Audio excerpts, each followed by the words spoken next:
Howdy, folks. Spencer here with a quick news update.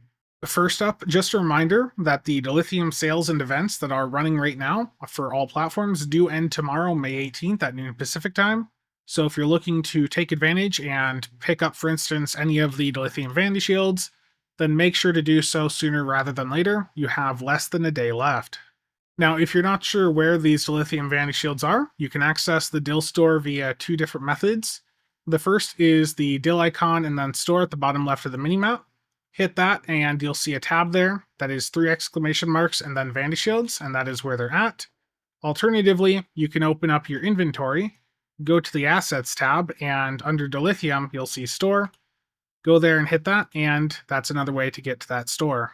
Next up, just a reminder that there is also some events live on PC and console right now that end on May 20th at noon Pacific time. For PC, this is an upgrade event, and for console, it is bonus marks. Now, for the upgrade event, I've seen people asking if it is actually up, and I can verify that when I go into the upgrade window here and I put in a Phoenix upgrade, it is providing twice what it is meant to provide. So the upgrade event is indeed live alongside the Dilithium event. Next up, for those of us on PC, a key flash sale went live earlier today, and that is running until 10 a.m. Pacific time on May 19th. This is 25% off on all the key listings in the Zen store, along with a return of the 20 keyring bundle, which features an ultimate tech upgrade with it. If you were already planning to pick up Master Keys, then this is a good sale to take advantage of. But if you weren't, these sales have been happening more frequently nowadays, so don't go in and rush to burn all your Zen on this. I still do think we're not that far off from the next Zen store bundle, so if you've been saving for that, then just continue saving.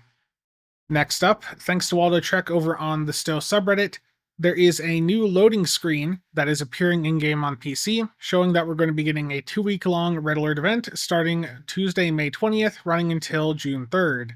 So with this being a 2-week-long Red Alert event, that means if you participate for 10 days, you'll be getting an experimental ship upgrade token, an ultimate tech upgrade, and a captain specialization point.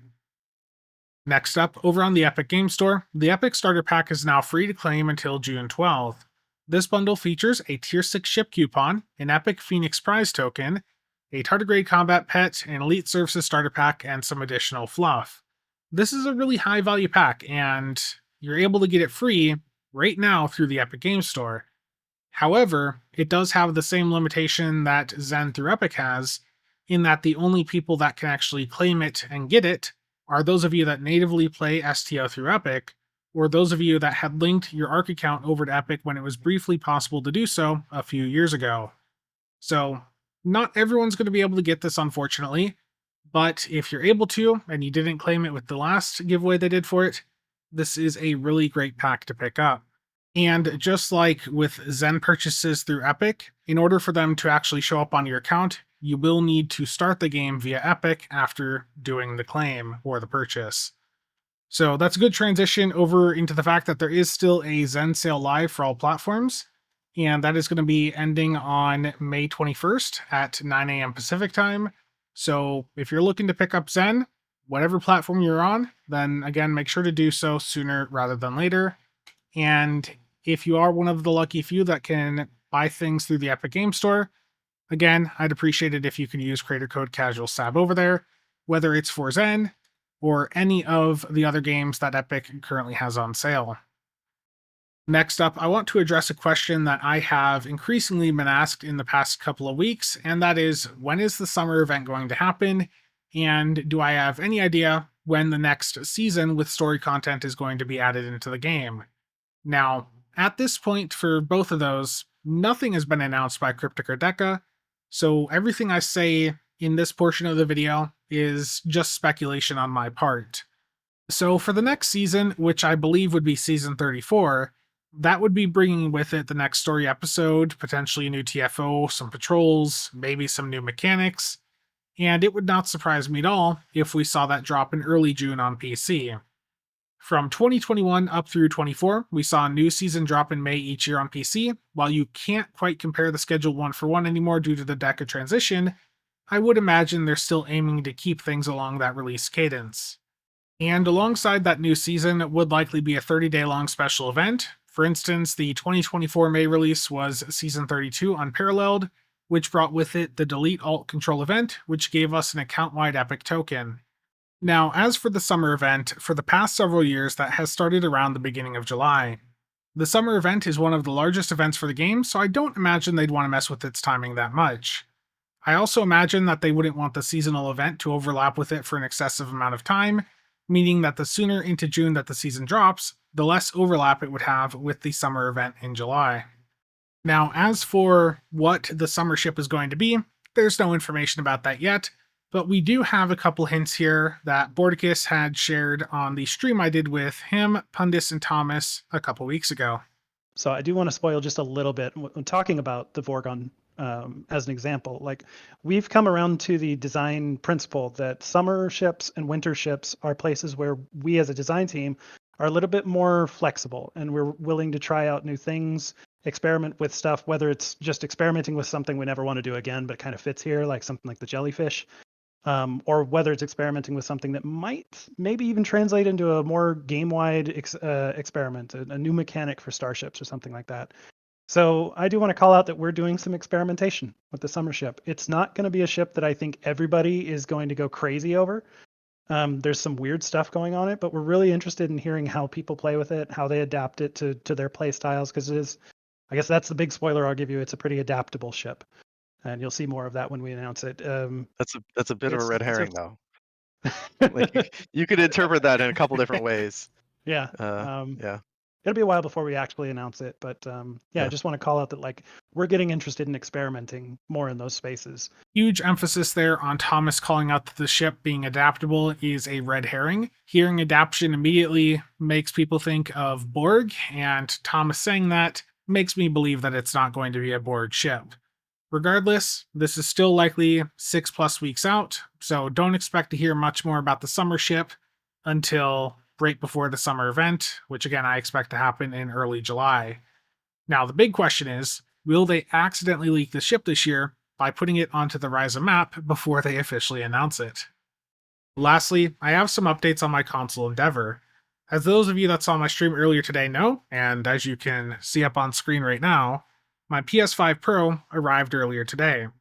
So here's the plan. My first experiences over on the console side of SO will be happening live next Saturday, May 24th at my standard streaming time of noon Central or 5 p.m. GMT.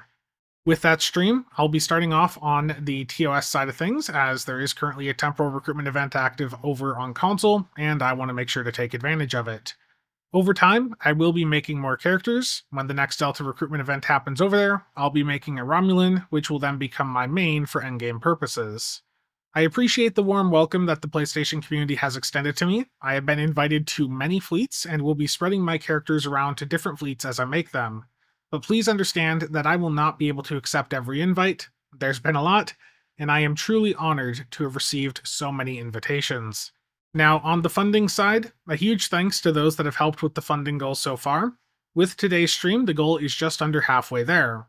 If you'd like to help me cover the cost of this endeavor, I'll include the Ko-fi and PayPal links down below. That funding goal is helping cover the STO related cost of the PlayStation 5, a capture card, some needed stream upgrades for lighting, and some parts to help me put together a dedicated streaming and rendering PC to improve content quality and my workflow. In addition, there is a stretch goal to cover the full cost of everything, and if that is hit, I will be doing a challenge decided by those of you that have helped achieve that funding goal. Again, I appreciate the support from all of you, and look forward to the opportunities that this will provide.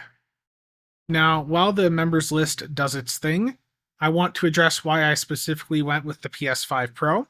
So I already mentioned in one of the other videos going over my plans here with console, that the reason I went for PlayStation over Xbox is because there's more unique things that I can do on the PlayStation.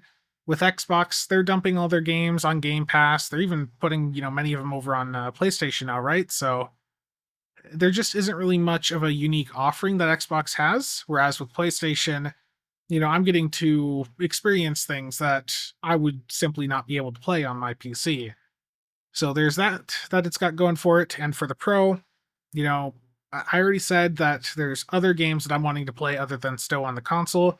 The big one being Grand Theft Auto 6. Now, I know that's a year out, but getting this console now before potential price hikes from all the current economic stuff going on seemed like a wise move on my part.